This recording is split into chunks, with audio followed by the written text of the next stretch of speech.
From The Australian, here's what's on the front. I'm Claire Harvey. It's Thursday, May 29, 2025. We'd all better hope there's no war anytime soon. Australian forces are badly depleted of munitions, missiles and long-range weapons.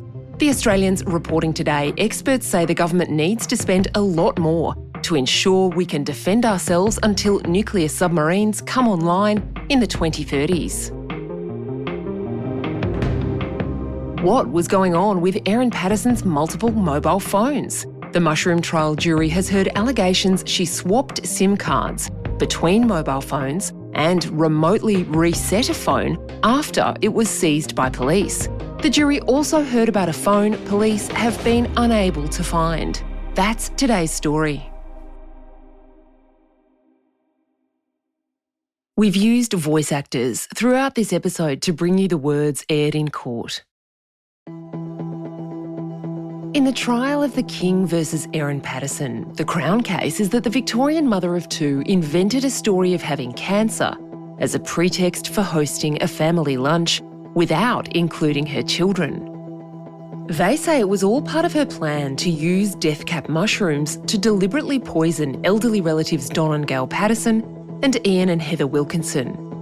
After a lunch on July 29, 2023, Don and Gail Patterson and Heather Wilkinson died. Ian Wilkinson recovered from his serious illness.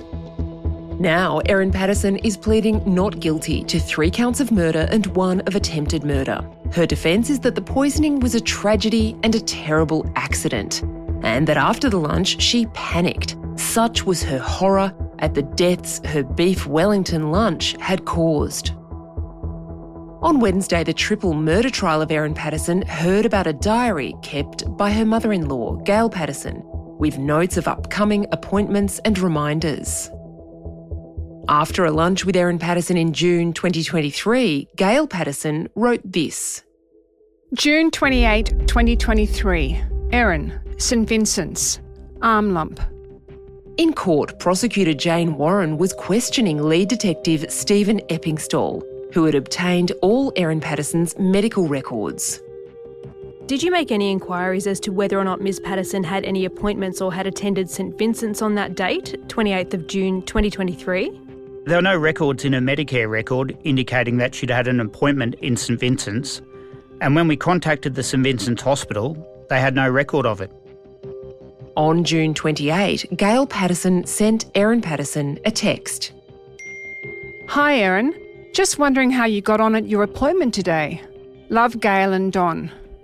Erin Patterson replied the next day, according to Detective Eppingstall. Hi Gail, sorry. I had taken my daughter to see a movie last night. We saw The Little Mermaid. The appointment went okay, thanks for asking. I had a needle biopsy taken of the lump and I'm returning for an MRI next week and we'll know more after the results of those 2 things. Did you review the records and identify any appointments that Ms Patterson had on the 28th of June? No, there were no appointments at all that day. Gail Patterson replied. That's a test of patience, isn't it? Praying you'll know God's peace. We're just ready to relax.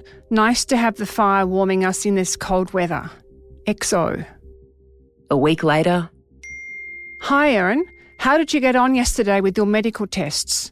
Love, Don and Gail. Thanks for your message, Don and Gail. There's a bit to digest with everything that's come out of it all. I might talk more about it with you both when I see you in person. Love, Erin. Gail Patterson's diary showed another entry for a few weeks ahead. Saturday, 29th of July, 2023. Lunch at Erin's with Heather and Ian.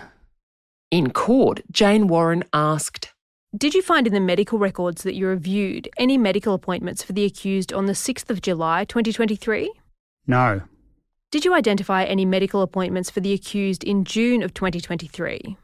Yes, there was an appointment at Mount Waverley GP and that was in relation to a complaint of rib soreness after a purported fall a couple of weeks earlier. In cross-examination on Wednesday afternoon, counsel for Erin Patterson, Colin Mandy SC, asked Stephen Eppingstall about medical records that showed Patterson had expressed concerns to a doctor about ovarian cancer in 2021. She has a family history of ovarian cancer, both paternal and maternal? That's self-reported, sir, but I'm asking you about the records. the record says that. That's what you're going on, Detective, aren't you? When you're relying on the medical records, you're relying on the accuracy of what's within them. Yes. Mandy asked Eppingstall to agree there were more signs Erin Patterson was concerned about her health, tendering signal messages sent by Erin Patterson to her ex-husband Simon Patterson in January 2022 while she was on holiday with their children in Tasmania. In the messages, Erin Patterson said she feared she had right-side heart failure.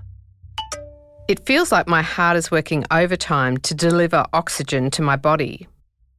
Mandy also asked Eppingstall to agree that when she was admitted to Leongatha Hospital after the fatal lunch, Erin Patterson listed Gail Patterson as her emergency contact and Simon Patterson as her next of kin. Eppingstall agreed this was so. Coming up, the jury hears about Erin Patterson's multiple mobile phones.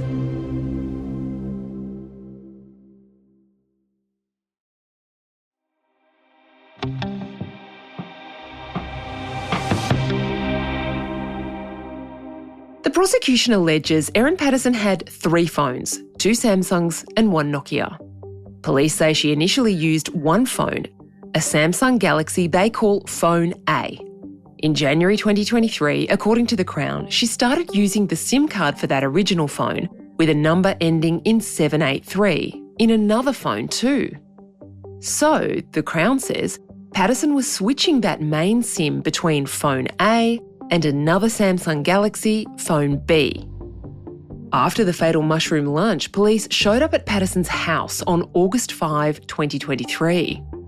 During this search, according to the police, Patterson took her main SIM out of Phone A and put it into the Nokia.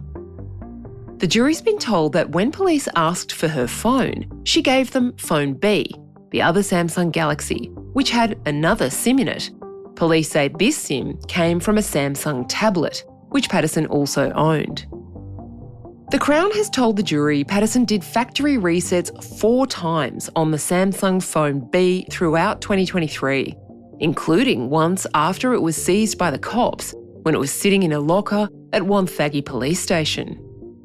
So, Phone B was handed over to the police. The main SIM was in use inside the Nokia. So where's Phone A? Her original Samsung Galaxy handset? Good question. The Crown has told the jury that phone has never been located by police, even though they searched her house looking for it on November 2, 2023. Police say the original SIM for the number ending in 783 was never located either. On that day, November 2, Patterson was arrested and formally charged. She has consistently denied any wrongdoing.